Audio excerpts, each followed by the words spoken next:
Halloween is the time for tricks, treats, and terrifying tales. Wednesday, WEKU brings you Willamette Radio Theater's adaptation of a classic scary story. It's alive! It breathes! It lives! Mary Shelley's Frankenstein, Halloween night at 9 on WEKU. Listen if you dare. I'm really hoping we're through this part of the year with the snow, but it got me thinking that snow can be very pretty, it can be very magical, but we all get sick and tired of driving in it, and the salt trucks can't get out fast enough. Well, the city's budget for road salt comes from our taxes, and we're able to drive to work and school safely, get home safe, because we all give a little bit to keep our roads clear. And WEKU has a similar arrangement. Everyone chips in a little bit, so that we can continue to bring you, more than you expect, the vital information you need in your daily travels, the beautiful music that helps you mellow out during your lunch break and when you get home and you're ready to go to bed. We let you know what to expect from the weather, give you a heads up if there's a traffic accident or a road closure, and when the schools are closed, we let you know that too. And if you appreciate the radio salt WEKU provides for you every day in all seasons, please call 800-621-8890 or go to weku.fm to contribute. Looking for 2 more contributors by 1 o'clock to get an extra $250 added into our total. I'm Krista Tippett. Americans are religious and non-religious, devout and irreverent. But in astonishing numbers across that spectrum, most of us say that we pray.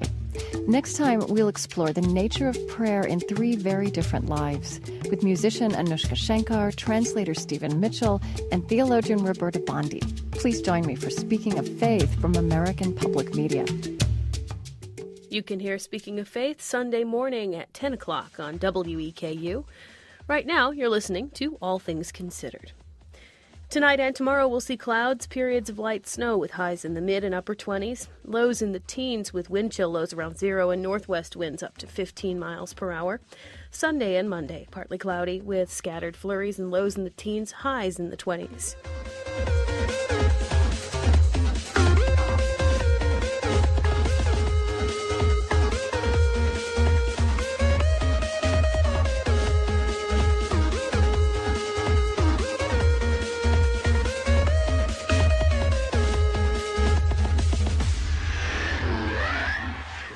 WEKU gets support from contributing listeners and Eastern Kentucky University, whose Department of Exercise and Sports Science offers the only certified athletic training program in higher education in Kentucky.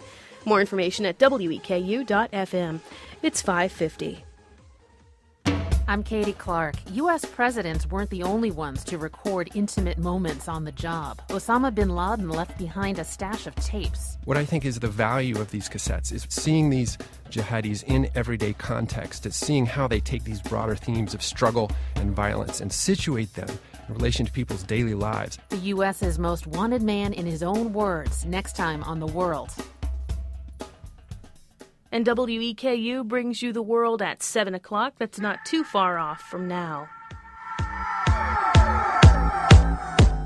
You're currently listening to All Things Considered. I'm Nicole Robinson Carroll. Good evening.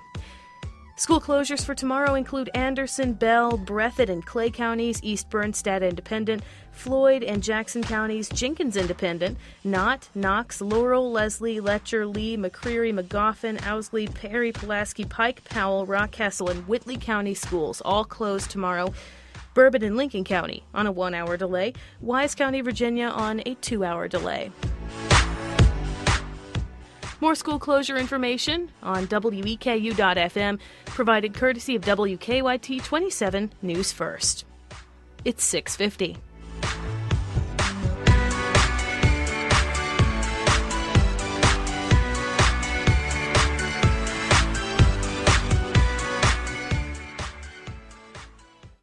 It's 5:33. I'm Nicole Robinson Carroll for WEKU News.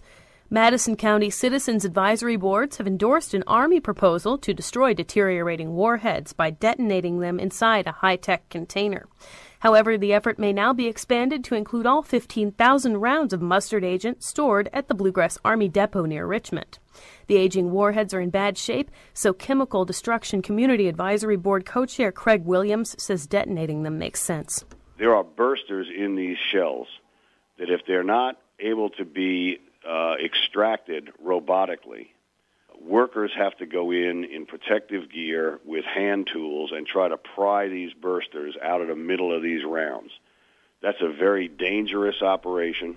Williams says the inspection of mustard projectiles will begin in the next 90 days. Kentucky lawmakers head to Frankfort January 5th to start the 2010 legislative session. A video slots bill passed the House in June but died in Senate committee. House Speaker Greg Stumbo says until the Senate's willing to act on the issue, he sees no reason to revive the bill. He adds sending over a constitutional amendment on expanded gambling is unnecessary. Nobody's ever been able to show me anything in the Constitution that would prohibit the legislature passing a bill like the one that we passed here on expanded gaming in the special session. Governor Beshear says the state needs to look at every option for new revenue. Eastern Kentuckian Robert Stivers says he's, quote, humbled and honored to be the new majority leader of the Kentucky State Senate. The Clay County Republican assumed the role a month and a half ago. Since then, Stivers admits he's had to educate himself about his new legislative post. Trying to learn a lot more about parliamentary procedure and understanding the dynamics of each and every member in the caucus and the Senate. So that's been the biggest portion of my learning curve is understanding how that all interrelates with each other, and it's taken some time. Stivers says the state is facing the worst financial crisis he's seen during his 13 years in the General Assembly. He pledges the Senate's 20 GOP members will work with Democrats and independents on solutions. Rainy skies tonight, lows in the mid-30s, clouds and rain showers on Thursday, snow mixing in overnight with highs around 40, lows in the upper 20s, west winds 5 to 15 miles per hour. No serious delays because of accidents right now as far as traffic is concerned. It's currently 45 degrees in Richmond and Lexington, 44 in London and Corbin. It's 5:35. I'm Nicole Robinson-Carroll for WEKU News.